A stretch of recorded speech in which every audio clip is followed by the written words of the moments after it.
I'm Max Dalton, and in this video, I'll show you how to turn off the sound that plays when you get an iMessage text message notification on your iMac or MacBook.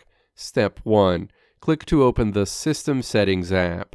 Step 2. Scroll down the menu on the left side of the window and then click Notifications. Step 3. Navigate down to the Application Notifications section and then click Messages in this section.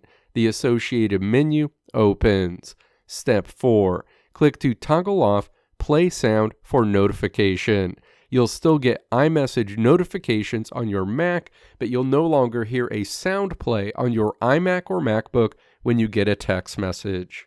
Let me know if this video helped you out in the comments below. If you liked what you saw here, click the video links on the right side of the screen to check out another video. Or click the logo on the left side of the screen to check out my tutorial website at www.maxdalton.how.